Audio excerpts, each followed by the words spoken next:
नमस्कार। पिछले दिनों संयुक्त राष्ट्र संघ ने यह घोषणा की कि भारत की जनसंख्या 141 करोड़ से ऊपर हो गई है और हम अब विश्व में जनसंख्या के मान से नंबर 1 कंट्री बन गए हैं। तो इस बात ने मुझे प्रेरित किया कि युवाओं के लिए कुछ करना चाहिए, क्योंकि हमारे देश की 65% से अधिक जो जनसंख्या है वो 35 वर्ष से कम आयु की जनसंख्या है और इस मान से भारत युवाओं का देश है। हम विश्व में सबसे युवा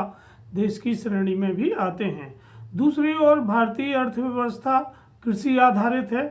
और इसमें कृषि में व्यापार की अपार संभावनाएं हैं। तो हमें ये देखना होगा कि हालांकि कृषि में युवाओं का रोजगार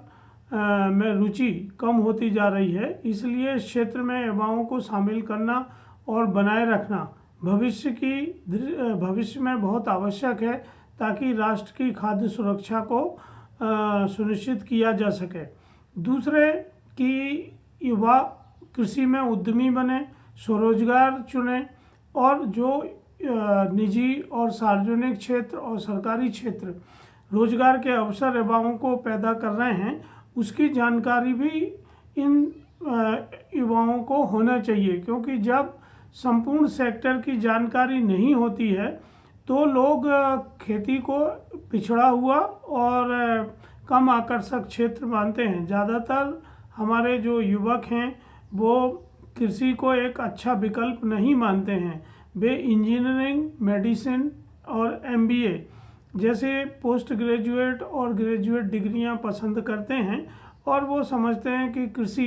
में जो लोग रहते हैं उनकी जीवन शैली बहुत पुरातन है और खेती में अवसर बहुत सीमित हैं। लेकिन वर्तमान परिदृश्य में ये धारणा पूर्णतः गलत है, क्योंकि आज भी कृषि जो है वो हमारे GDP में 18% से अधिक योगदान देती है और देश की लगभग 56% से अधिक जनसंख्या कृषि में ही रोजगार प्राप्त करती है। हालांकि रोजगार की दृष्टि से हम देखें तो कृषि में खाद्य उत्पादन, मृदा स्वास्थ्य, कीट विज्ञान, बागवानी, पशुपालन, कृषि मशीनीकरण, प्राकृतिक संसाधन प्रबंधन और एक्सटेंशन सर्विसेज जैसे बहुत सारे क्षेत्र इसमें सम्मिलित होते हैं और मुख्य रूप से अर्थव्यवस्था में ये एक बहुत व्यापक भूमिका निभाती है। अधिकांश भारतीयों के लिए आजीविका का प्राथमिक स्रोत खेती ही है, इसलिए कैरियर की दृष्टि से छात्रों को ये विकल्प चुनना घाटे का सौदा नहीं होगा। अन्य उद्योगों में डाउनसाइजिंग हो रही है और ख़ासतौर से पश्चिमी देशों में अर्थव्यवस्था बहुत धीमी हो गई है, जिससे वहाँ डिमांड नहीं है और हमारे देश की जो सर्विस इंडस्ट्री है उसमें अधिकांश लोग अपने एम्प्लॉय की जो संख्या है वो निरंतर कम करते जा रहे हैं। लेकिन कृषि क्षेत्र ऐसा है जहाँ कहीं कभी भी डाउनसाइजिंग या मंदी की समस्या नहीं होगी, क्योंकि भोजन जीवन की एक मूलभूत आवश्यकता है और ये हमेशा बनी रहेगी। और अभी जैसे मैंने आपसे कहा कि हम 141 करोड़ से अधिक हो गए हैं, तो इनको भी हमें खाद्य सुरक्षा देना है। जो अर्थशास्त्री हैं वो हमेशा मानते रहे हैं कि अन्य क्षेत्रों की तुलना में यदि कृषि का विकास होता है तो गरीबी दूर करने में कृषि 4 गुना अधिक प्रभावशाली भूमिका निभाती है। तो मेरा ऐसा मानना है कि हमारे युवाओं के लिए, उद्यमियों के लिए कृषि सेक्टर एक सोने की खान है और ये भविष्य का बढ़ता हुआ सेक्टर है। इसमें अगर हम रोजगार की प्रोफाइल देखें तो किस तरह के सेक्टर में रोजगार है, तो आप जानते हैं कि सरकारी क्षेत्र में 33% रोजगार है, निजी क्षेत्रों में 44% रोजगार है तथा वित्तीय सर्विसेज में 10% रोजगार है। अनुसंधान और शैक्षणिक संस्थाओं में 4% रोजगार और 9% रोजगार अन्य क्षेत्रों में जो कृषि के BSc AG ग्रेजुएट बच्चे हैं उनको उपलब्ध होता है। पिछले 3 दशकों में हमने देखा है कि जो सार्वजनिक क्षेत्र हैं और सरकारी क्षेत्र हैं उनमें निरंतर रोजगार की हिस्सेदारी में गिरावट हुई है, जबकि दूसरी तरफ निजी क्षेत्र की भागीदारी निरंतर बढ़ती रही है। और इसका कारण यह है कि निजी क्षेत्रों में रोजगार के अवसरों का निर्माण अधिक हो रहा है और हमारी अर्थव्यवस्था के व्यवसायीकरण का जो अनुपात है, उसी अनुपात से ये रोजगार की स्थिति प्रभावित हुई है और ये आंकड़े भी यही चीज़ दर्शाते हैं। कृषि स्नातकों और सामान्य स्नातकों का कृषि उद्यमिता और रोजगार के प्रति जो दृष्टिकोण है वह किन बातों से प्रभावित होता है, तो अगर हम ये देखें जैसे लिंग, आवासीय क्षेत्र, पिता की शिक्षा, पिता का व्यवसाय, आत्मविश्वास, नवीनता, जोखिम लेने की क्षमता, उपलब्धि, प्रेरणा और बाजार उन्मुखी जैसे उद्यमिता और स्वरोजगार के प्रति स्नातकों के दृष्टिकोण में महत्वपूर्ण भूमिका निभाते हैं। क्योंकि जब स्वरोजगार या रोजगार के लिए कोई भी युवा अपने कैरियर का चयन करता है तो ये ऊपर जो मैंने कारक बताए हैं ये उनके दृष्टिकोण को, उनकी निर्णय क्षमता को प्रभावित करते हैं। एक अध्ययन के हिसाब से अगर हम कुछ आंकड़े आपको बताएं तो जो एग्रीकल्चर ग्रेजुएट हैं उनमें से 47% छात्रों ने कृषि उद्यमिता के प्रति अनुकूल रवैया दिखाया है, 36% छात्रों ने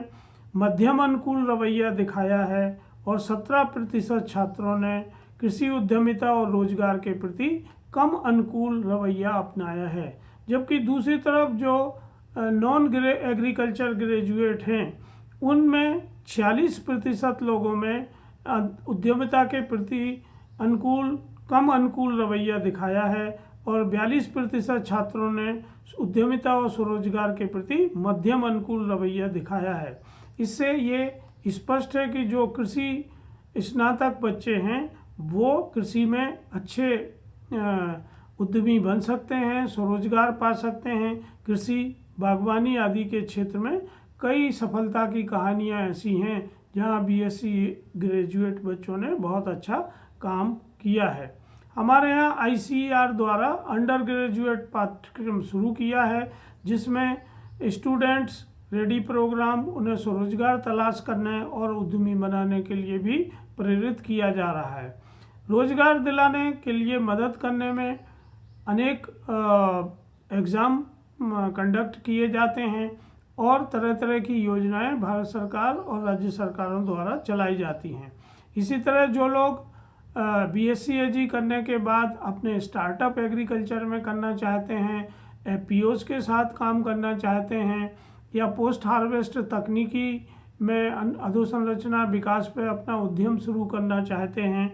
या वो खुद का बिजनेस शुरू करना चाहते हैं, तो इसमें स्टार्टअप और स्टैंड अप इंडिया जैसे कार्यक्रम हैं, कृषि अधोसंरचना निधि है और एग्री क्लिनिक, एग्री बिजनेस के सेंटर स्थापित करने के लिए मैनेज द्वारा पाठ्यक्रम आयोजित किए जाते हैं जिसमें बैंकों से, राष्ट्रीयकृत बैंक और दूसरे बैंकों से ऐसे सर्टिफिकेट प्राप्त विद्यार्थियों को लोन दिया जाता है। तो कृषि क्षेत्र में जो स्नातक काम कर रहे हैं उनको ये समझना आवश्यक है कि इस सेक्टर में कितने विकल्प चलते हैं और इन प्रकल्पों में किस तरह के रोजगार उपलब्ध होते हैं, उनको किस तरह की योग्यता और किन मापदंडों पर चयनित किया जाता है और उन योग्यता और मापदंडों को कैसे प्राप्त किया जा सकता है। तो ई फसल द्वारा एक ट्रेनिंग इंस्टीट्यूट कर्मा सेतु के नाम से प्रारंभ किया गया है जिसमें इस तरह के छात्रों को कैरियर गाइडेंस, उनके लिए मार्केट रेडीनेस, जो इंडस्ट्री में जिन पैरामीटर्स पर चयन होता है उन पैरामीटर्स की योग्यता क्षमता उनमें विकसित करने के लिए प्रशिक्षण दिया जा रहा है। जो आप में से विद्यार्थी इसमें शामिल होना चाहते हैं वो हमें संपर्क करें, हम और विस्तृत जानकारी देंगे और यदि वो हमारे साथ जुड़ते हैं तो हमें प्रशिक्षण के बाद सर्टिफिकेट देंगे, हैंड्स ऑन काम करने की सुविधा देंगे, सीखने की सुविधा मिलेगी और उनके प्लेसमेंट के अवसर निरंतर बढ़ते जाएंगे और हम लोग उन्हें प्लेसमेंट करने में मदद करेंगे। धन्यवाद। जय हिंद।